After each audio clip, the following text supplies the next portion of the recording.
Day YouTube. It's Kyle. Just got done fixing my buddy's 97 Subaru WRX STI Type R.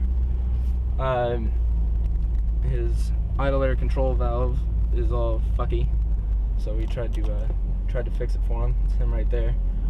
So I'm just essentially just following him, seeing if his car dies again.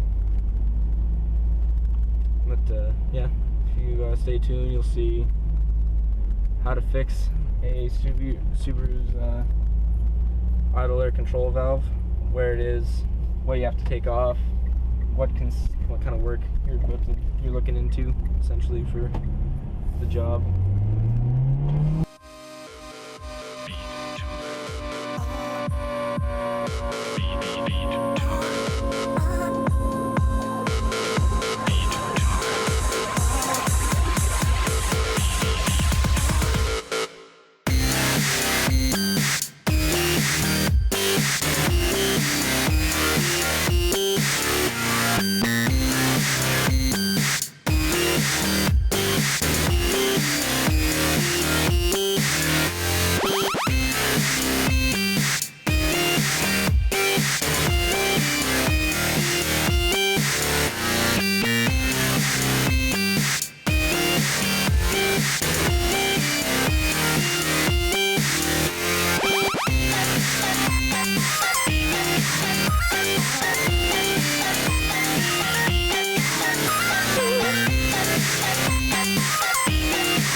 So we're working on a, what is it, 97 Subaru WRX STI Type R. He blew up his engine recently, and he hasn't been able, what was that? I just kicked something. Just kicked a bolt, folks. But yeah, so we've been having an issue with his engine idling really high and burning a lot of fuel. So we decided to take his old idle air control valve off his old engine and replace it onto the new one that they brought in. In order to do that, before you throw that intercooler on, you have to remove the intercooler. You have to take off a couple pieces of pipe. You have to take this off, take this pipe here off, and this one. And there's also a red one that you see on the back side here. You have to take that off. That just scoops around and comes into the turbo here. So that's what it looks like when you take it off. This is what we were taking apart right here. We weren't sure if it was just the whole valve that was an issue, or whether you just needed to adjust it a little bit. But we had the other one for free, so we said screw it, and it worked fine before. So we just decided to put in the old valve in again. Normally you would just be able to adjust it right here. If you look on the top, there's this screw here and this screw, and then a little guide. You just spin it on that guide and you can adjust your idle air like so. But we decided to put his old one back on. You can go ahead and put that on there. I'm gonna try. But yeah, it wasn't too hard. It was just a couple Jubilee clamps that were put it in down. Yeah, like that.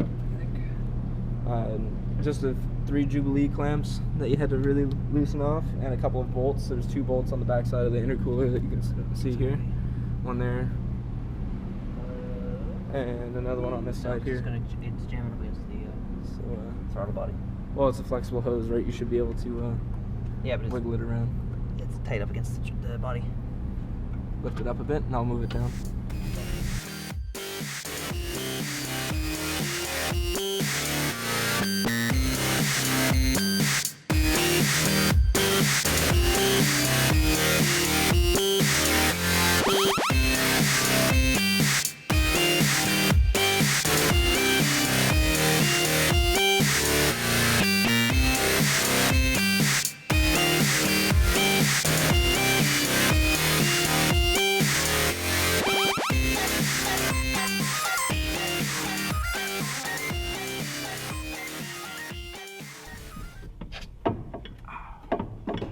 Yes! Victory! Oh yeah. Battle of the intercooler piping. Where'd the screwdriver go? It's in my hand.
Alright guys, so this is the starting point of what you're at.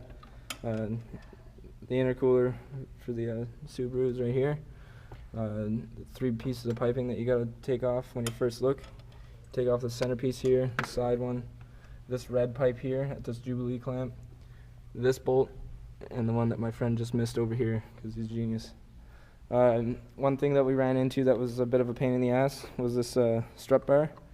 If we didn't take it out because we're lazy or stupid, whichever one comes first.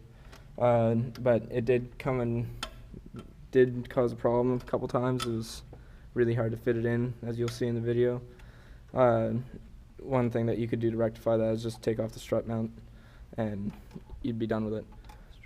Strut bar, sorry. Yeah, so once you get the intercooler off and get all the piping out, you just take off this electrical cable here, the coolant line on the back on each side of this valve. There's one on each side, one over here, one down here. Slide those off, take the 4 bolts out. When you take that off, there's going to be a gasket. There's going to be 2 gaskets. There's going to be a little cylinder gasket like this one, this little piece here, like that. And then you also have your flat gasket. What did you do with the other gasket? There it is. And then you got this flat gasket here. Watch out for those, make sure that those don't fall out. And then there's this other little piece here, this little valve. Watch out for those pieces because they're loose in there, they'll come out. Make sure you don't lose that in your engine. Yeah, so you take those out, the 4 bolts, take it out, put the new one back in, you do the exact same thing, just opposite. The hardest part about this whole evolution was getting this bitch in and out, because there was a lot of I need a little bit of room here, but I need room over here. So that was the only problem that I ran in, that my friend Shane and I both ran into. Right now is the moment of truth. If you want to start it up and see what you think about it. So essentially, the problem was he was idling a little high, so he was thinking that a couple of the throttle